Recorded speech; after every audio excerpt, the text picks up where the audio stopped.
Okay, so the place command is going to be your best friend when you want your dog to be a part of things, but you don't want to have to put your dog away, and you don't want to have to, be managing your dog or have your dog up close to you all the time. This could be when you're watching TV, when you're answering the door, when you're making dinner, when you're eating dinner, whatever you want.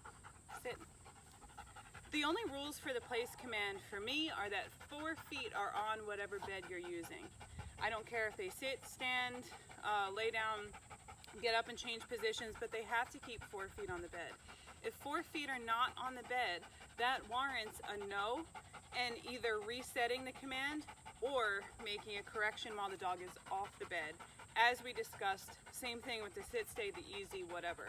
You're going to correct the dog in the area that they were wrong. So, when you practice, and especially when you're showing the dog a new bed, or this is your first few times doing it at home, start up close. Training it from a distance becomes very, very easy. It's just like everything else. When you get the fundamentals down perfectly, you can expand it very quickly and make it as difficult as you want pretty quick. Come here, Milton.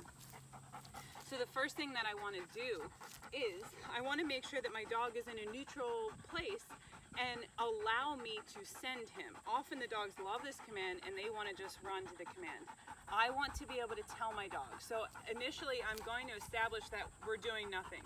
Then I'm going to point to the bed and I'm going to say place.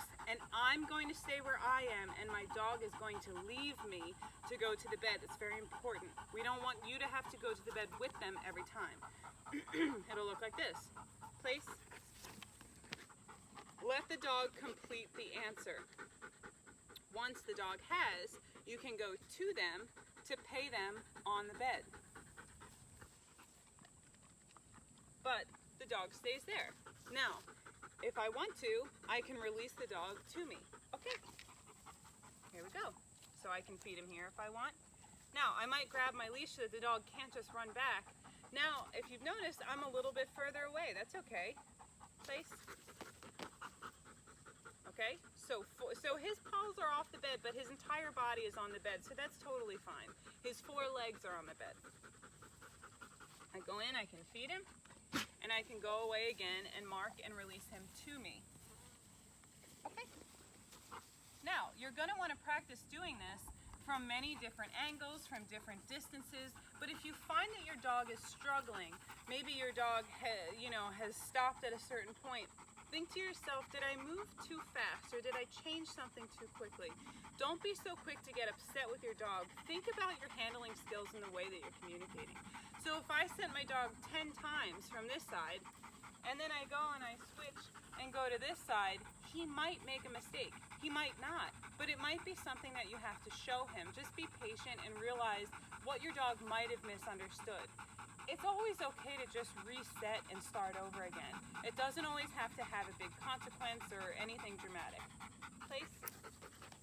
The most important thing is that my dog understands to leave me and go there on his own, and then I meet him there.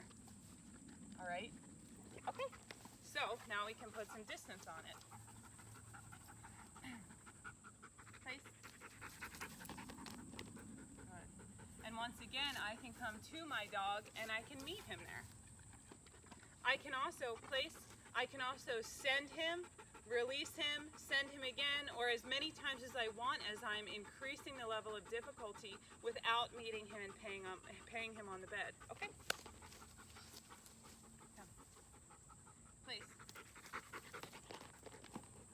Oh, good boy. Place. Oh, good boy.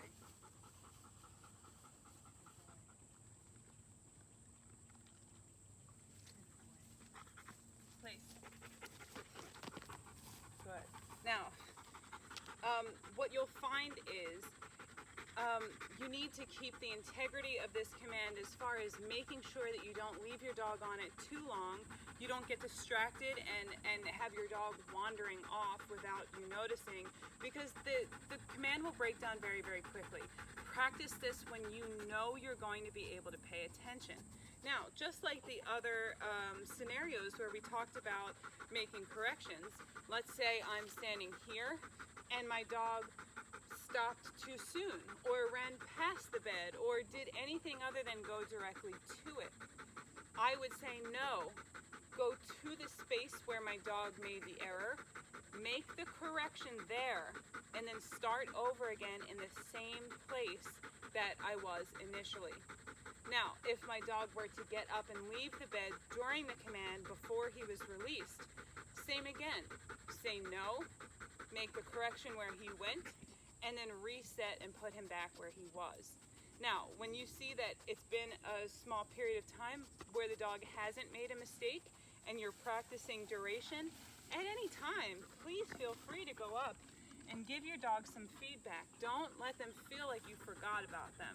This is going to be what keeps a dog engaged to you even when they're away from you in a command, whether it's a downstay, a place command, whatever. That's what keeps the dog, staring at you and waiting in anticipation for when they're going to get a reward. It makes a dog really, really happy to be working for you. Okay?